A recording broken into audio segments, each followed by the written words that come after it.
Meu nome é José, filho de Jacó e Raquel, e esta é a minha história. Cresci entre 11 irmãos, mas a ligação especial que tinha com meu pai gerou inveja e ciúmes entre eles. Ele me deu uma túnica multicolorida, que representava seu amor e apreço por mim, mas tornou-se também um símbolo da discórdia que surgiria entre nós. Eu tinha sonhos que mostravam feixes de trigo se curvando para mim, e o sol, a lua e 11 estrelas me reverenciando. Quando compartilhei essas visões com minha família, a animosidade de meus irmãos cresceu ainda mais. Eles não suportavam a ideia de que um dia pudessem se curvar diante de mim. O que se seguiu foi um episódio que mudou o curso da minha vida. Um dia, enquanto meus irmãos cuidavam das ovelhas, meu pai me enviou para verificar como estavam. Mas ao me verem se aproximando, eles tramaram contra mim. Apesar do pedido de Rúben para não me machucarem, fui jogado em um poço. Depois, decidiram me vender como escravo para uma caravana de mercadores que se dirigia ao Egito. Chegando ao Egito, fui vendido a Potifar, um oficial de alto escalão do faraó. Servi a Potifar com lealdade e em pouco tempo ganhei sua confiança. No entanto, a tentação se apresentou na forma da esposa de Potifar. Ela desejava minha companhia, mas eu recusei. Infelizmente, sua resposta foi me acusar falsamente, e fui injustamente jogado na prisão. Naquela cela escura, muitos teriam desistido. Mas eu mantive minha fé. Na prisão, interpretei sonhos de outros presos, e minha reputação como intérprete chegou até o faraó. Ele teve um sonho perturbador que ninguém podia decifrar, então fui chamado à sua presença. Após ouvir o faraó, revelei que seus sonhos previam 7 anos de abundância seguidos por 7 anos de fome. Impressionado, ele me nomeou governador do Egito, encarregado de armazenar grãos durante os anos de abundância para garantir a sobrevivência do país durante a fome. Os anos se passaram, e a previsão se tornou realidade. E foi durante esse período de fome que meus irmãos vieram ao Egito em busca de comida. Não me reconheceram de imediato, mas após uma série de provações e testes, revelei minha identidade. Em vez de vingança, ofereci perdão. Nos abraçamos, choramos e nossa família foi reunida. Com o reencontro, trouxe meu pai, Jacó, e toda a nossa família para o Egito, onde puderam viver com conforto e segurança, mesmo durante os anos de escassez. O faraó nos concedeu a região de Gósen, uma terra fértil, para que pudéssemos habitar e prosperar. A vida no Egito não foi apenas um refúgio, mas também uma lição sobre como as culturas podem convergir e aprender umas com as outras. Minha família trouxe consigo as tradições de Canaã, enquanto os egípcios nos apresentaram aos seus costumes e sabedorias milenares. Entretanto, nem tudo foi tranquilo.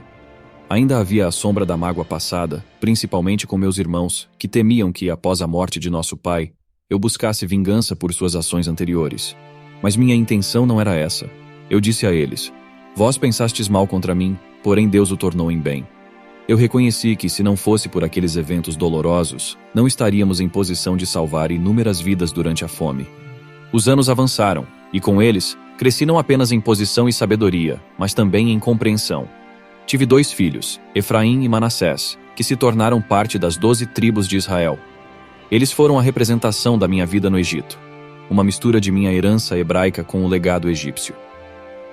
Ao chegar ao final da minha jornada terrena, olhei para trás e vi como cada momento moldou meu caráter e destino. Desde o jovem sonhador até o governador sábio, aprendi sobre a fragilidade das relações humanas, a força do perdão e a capacidade de encontrar propósito mesmo nas circunstâncias mais desafiadoras. Deixei o Egito com um legado de união, perseverança e fé. Meu desejo era que minha história servisse de inspiração para as gerações futuras, lembrando-lhes de confiar sempre no plano divino, mesmo quando ele parece obscuro e inalcançável. E assim, minha história não termina com minha morte, mas continua nas vidas daqueles que carregam meu legado, nas tradições que passam de geração em geração e na eterna esperança de que o amor e a fé sempre prevalecerão. O tempo continuou a fluir como o rio Nilo, nutrindo a terra e seus habitantes. As gerações seguintes lembraram-se de mim, não apenas como o governador do Egito, mas como o irmão que perdoou e acreditou na providência divina. Meus descendentes prosperaram em Gósen, multiplicando-se e fortalecendo-se enquanto mantinham suas tradições e fé. Contudo, como as areias do deserto, os ventos do tempo trouxeram mudanças. Um novo faraó que não me conheceu nem valorizou minha contribuição, assumiu o trono do Egito. Preocupado com a crescente população dos israelitas e temendo sua potencial ameaça, ele os subjugou, transformando-os em escravos. A liberdade e a prosperidade que eu havia proporcionado à minha família foram ofuscadas por anos de opressão. No entanto, A chama da esperança nunca se extinguiu. Contavam-se histórias sobre mim e os milagres que Deus havia feito, mantendo viva a esperança de um futuro melhor. E essa esperança tomou forma em Moisés. Criado como príncipe egípcio, mas com o sangue dos hebreus correndo em suas veias, ele foi escolhido por Deus para libertar os israelitas da escravidão. O mesmo Deus que me guiou em minha jornada estava agora guiando Moisés. Com coragem, ele desafiou o faraó e, com milagres divinos, levou nosso povo para fora do Egito.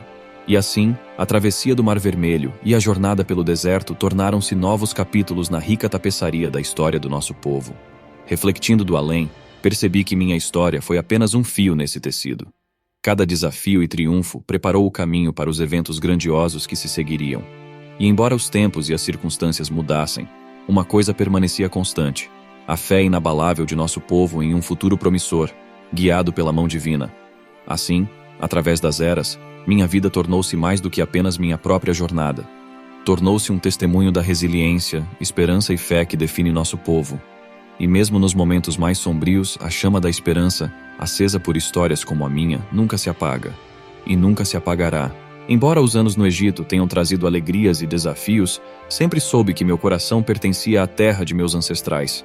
E assim, ao chegar o momento de minha partida deste mundo, fiz um último pedido: que meus ossos não permanecessem em solo egípcio, mas fossem levados de volta à terra prometida. E foi isso que aconteceu. Quando meu povo, sob a liderança inspirada de Moisés, marchou rumo à liberdade, eles carregaram com eles os restos de seu irmão José. Era um lembrete palpável de nossa história interligada, de nossas promessas e de nossa fé inabalável. A vocês, que ouvem minha história, quero deixar uma mensagem. A vida é repleta de momentos de provação e adversidade. Mas assim como os sonhos de um jovem em Canaã conduziram à salvação em tempos de fome no Egito, Deus tem um plano para cada um de vocês.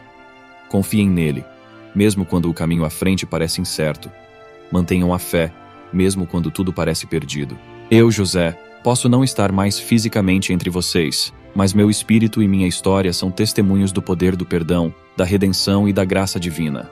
Que minha jornada inspire cada um de vocês a buscar o propósito divino em suas vidas, a amar profundamente e a perdoar sinceramente. Acreditem sempre no poder transformador da fé e saibam que, mesmo nos momentos mais obscuros, Deus está ao seu lado, guiando, amparando e iluminando o caminho. Que a paz e as bênçãos divinas estejam com todos vocês. Shalom.